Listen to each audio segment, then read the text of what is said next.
এইখানে ইমাম সাহেব একটা জবাই করে দিল, ওইখানে একটা জবাই করে দিল, ওইখানে একটা জবাই করে দিল, ওইখানে একটা জবাই করে দিল। তাই সকালে একটা ধারণা, ইমাম সাহেব এখান থেকে মাংস, এই এতটুকু মাংস 1 কেজি 2 কেজি ইমাম সাহেবকে দিয়ে দাও, 1 কেজি 2 কেজি তুমি ইমাম সাহেবকে দিয়ে দাও। এটা একটা কথা। ইমাম সাহেবকে মাংস অত দেওয়ার কোনো কারণ নাই, বরং আসসালামু আলাইকুম ওয়া রাহমাতুল্লাহি ওয়া বারাকাতুহু। কুরবানি এসে গেছে প্রায়। এই সময় আমাদের কুরবানি সম্পর্কে কিছু জ্ঞান থাকা উচিত। আমি একটা বিষয় আমার করতে যাচ্ছি, একটা বড় বিষয়, অথচ সে সম্পর্কে আমার জ্ঞান খুব দুর্বল জায়গায়। এটা ঠিক হবে না। এই জন্যে কোন কোন পশুর কোরবানি হবে এবং কোন কোন পশুর কি অবস্থায় কোরবানি হবে সেই ব্যাপারটা, এবং মাংস এবং চামড়া এগুলো কিভাবে ব্যবহার হবে সে আমাদের জানা অত্যন্ত জরুরি। প্রথমে এই বিষয়ে মনে রাখতে হবে, যারা সাহেবে নিসাব অর্থাৎ তারা জাকাত যোগ্য লোক, ফিতরা যোগ্য লোক, তাদের জন্য কোরবানি ওয়াজিব, তাদেরকে দিতেই হবে। যদি ওয়াজিব তরক করে তাহলে সে গুনাহগার হবে। আমার টাকা আছে, আমি এবার কোরবানি দিব না, এটা সে বড় ধরনের কবিরা গুনাহ করবে। আপনি কোরবানি করবেন, আপনার পক্ষে ওয়াজিব। কোরবানি ফরজ নয়, কিন্তু এটা একটা ওয়াজিব বিষয়। ওয়াজিব মানে ফরজের কাছাকাছি, ফরজের এত কাছে আর কেউ নাই। এই জন্য নবীদেরকে অনুসরণ করা, ইব্রাহিম আলাইহিস সালামের সেই সুন্নাতকে অনুসরণ করা। নবী পাক সাল্লাল্লাহু আলাইহি ওয়াসাল্লাম নিজে হাতে কোরবানি করেছেন, সুতরাং আল্লাহ রাসূলের সুন্নাত এটা আপনি মানবেন না অযথা আপনার টাকা পয়সা থাকতেও সারা পৃথিবীব্যাপী কোরবানি করবে, আর আপনি তাকাব্বুরি করবেন, দাম্ভিকতা দেখাবেন, উদাসীনতা দেখাবেন। এটি নিষিদ্ধ, এটি হারাম হবে আপনার জন্য। তাই সাহেবে নিসাব যাদের জন্য জাকাত ফরজ, তাদের জন্য কোরবানি ওয়াজিব। এটি হলো 1 নম্বর বিষয়। কোরবানি কি কি হতে পারে? কোরবানি ছাগলের কোরবানি, ছাগল 1 বছর বয়স তার হতেই হবে। গরু যদি কোরবানি করেন, গরু 2 বছর হতে হবে। যদি আপনি উট কোরবানি করেন, তাকে 1 বছর হলে হবে না, 2 বছর হলে হবে না, আপনাকে মিনিমাম 5 বছর লাগবে। 5 বছরের নিচে উট কোরবানি হবে না। এগুলো জানার বিষয় আছে। কোরবানি কদিন হতে পারে? একেবারে 10 জিলহজ থেকে শুরু করে যেদিন কোরবানির আমরা নামাজ পড়লাম, নামাজ পড়ে এসে কোরবানি করার পর থেকে 3 দিন ব্যাপী আপনি কোরবানি করতে পারবেন। 10, 11, 12, 13। আপনি অনেক দূরে আছেন, কোরবানি বাড়িতে নিয়েছেন, আপনি ফোন পেতে টাকা পাঠিয়ে দিয়েছেন, আপনার আসছে অনেক দিন, পরের দিন আসছেন আপনি, কিংবা 2 দিন পরে আসবেন, 2 দিন পরেই এসে কোরবানি করবেন। আর আমাদের ধারণা যে আমাদের ওই দিনই কোরবানি করতে হয়, এমন কিছু নয়। 1 দিন, 2 দিন, 3 দিন আপনি কোরবানি করতে পারবেন। একটা বিষয় আপনি মনে রাখবেন, রাত্রে কোরবানি করে মাকরুহ। কোরবানি করলে দিনেই করবেন, রাত্রি থেকে কোরবানি করা একেবারেই মাকরুহ। সেটা কোরবানি এবার চয়েসের ব্যাপার আছে। আমার বন্ধু, তার একটা গরু আছে, কি ছাগল আছে, সেই বা কি বলবে, আমি কোরবানি এবার দেবো মনে করছি। তো ওর গরুটার শিং নাই, গরুটা একটু গায়ের হাতে চামড়া ওঠা, কাঠটা হাতে কাটা, ওতে কি আছে, এরকম উদাসীনতা নয়, তাহলে কোরবানি হবে না। কোরবানি করতে গেলে কানের যে 1/3 সেই অংশটার চেয়ে বেশি যদি হয়ে যায়, কাটা থাকে, কোরবানি হবে না। যে কোরবানি 3 পায়ে হাঁটছে, একটা পা আছে বাটে ফরজ, কিন্তু পায়ে চাপ দিতে পারে না, এমন কোরবানি হবে না। একটা কোরবানির যে লেজ, সেই লেজের 3 অংশের ভিতরে 1 অংশ পুরোটাই কাটা, এ কোরবানি হবে না। যে কোরবানির একেবারেই দাঁত নাই, দাঁত ছিল কিন্তু বয়স হয়ে গেছে, পুরো পড়ে গেছে একেবারে দাঁত, সে ধরনের কোরবানি হবে না। যে কোরবানি একেবারে জীর্ণ শীর্ণ, প্রায় মরমর অবস্থা, এমন ধরনের কোরবানি হবে না। এবং কোনো আরেকটা বিষয় আছে, এখানে একটা গরিব মানুষ কোরবানি করবে, মনে করছে যে আমি কোরবানি করবো, এবছর আমার একটু টাকা পয়সা আছে, কিন্তু পরের বছর না হতে পারে কোরবানি করবো, সেখানে সাহেবে নিসাব না হলেও এই গরিব মানুষটার কোরবানি হবে। কোরবানি আপনি কোরবানি মনে করছিলেন, এর মধ্যে আপনার কোরবানি হারিয়ে গেল। তারপরে হারিয়ে গেল তো গেলই, কোরবানি আর পাওয়া গেল না।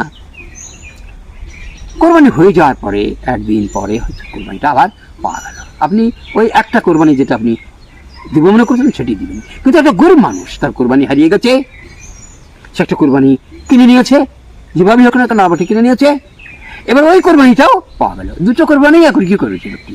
তো গরিব মানুষের ক্ষেত্রে দুটো কোরবানি দিয়ে দিতে হবে, বড় লোকের ক্ষেত্রে একটা কোরবানি। আপনি ভাববেন এটা কেমন কথা হলো?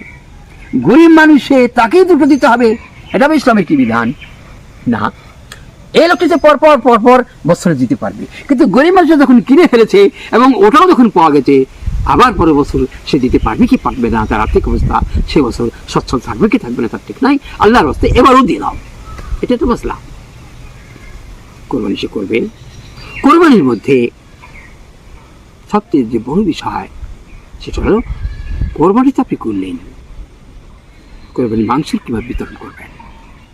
মাংস বিতরণের ক্ষেত্রে কোরবানিকে মাংস যেটা হলো, মনে করুন 21 কেজি মাংস হলো কিংবা 30 কেজি মাংস হলো, ধরে নেন 10 কেজি মাংস, আপনি এটাকে 3 ভাগ করবেন, 1 ভাগ আত্মীয় স্বজনের জন্য রেখে দেবেন।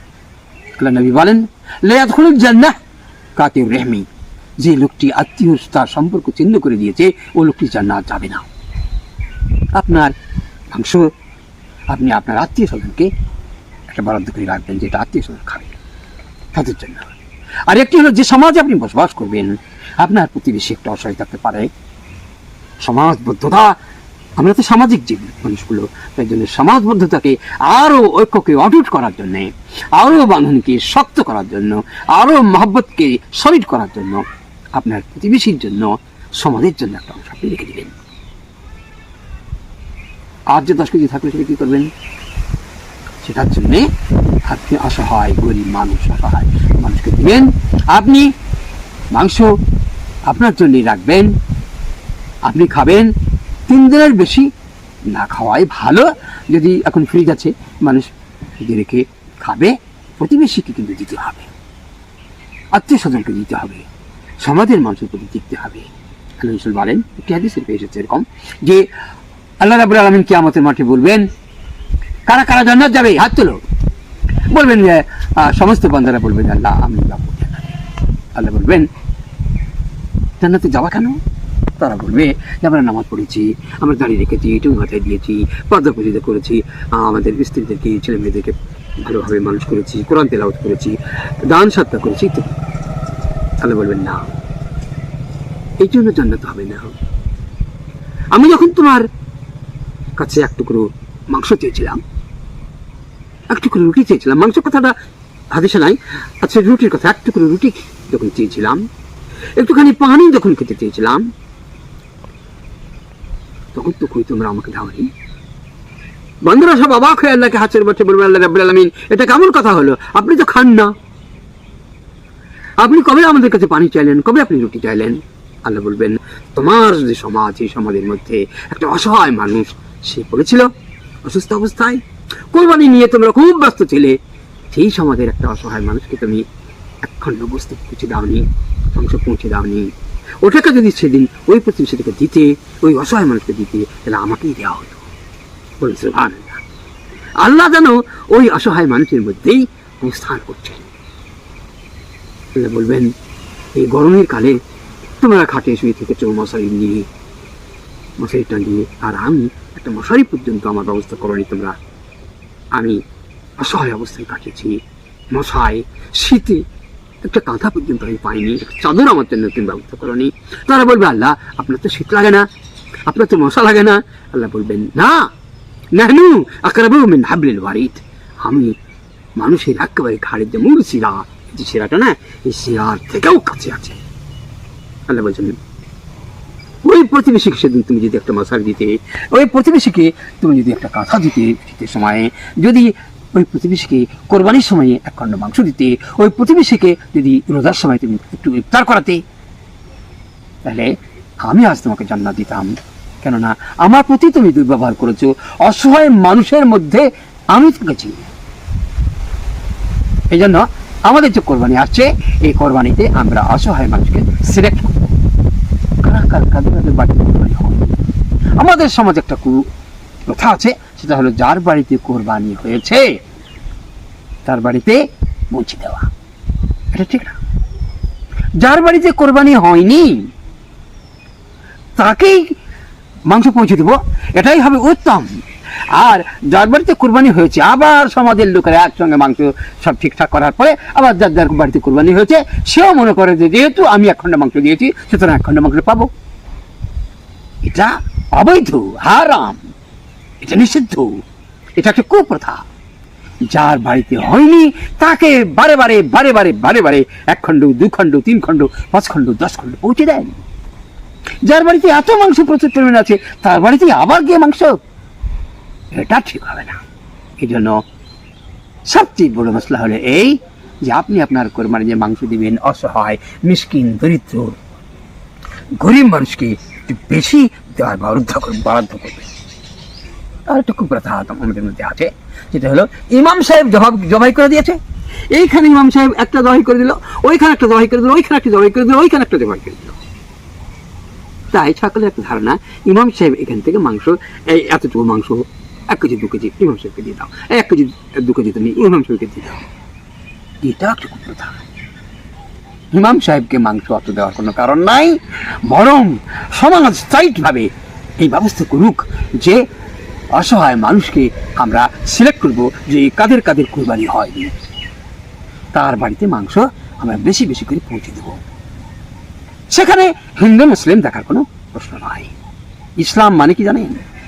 আপনাকে এটা একটা কথা বলি। ইসলাম, ISLAM, আই মানে আমি, এস এখানে মিনিং হলো, এস এর ফুল ফর্ম হলো শ্যাল, আই শ্যাল। এবার IS হলো এল মানে লাভ, লাভ। আমি আই শ্যাল লাভ, আমি ভালো বাসবো all mankind। ISL পর্যন্ত বলেছি। এবার এ মানে অল, এম হলো ম্যানকাইন্ড, অর্থাৎ সারা বিশ্বের যত মানুষ, সেই মানুষকে আমি ভালোবাসবো, এর নাম ইসলাম।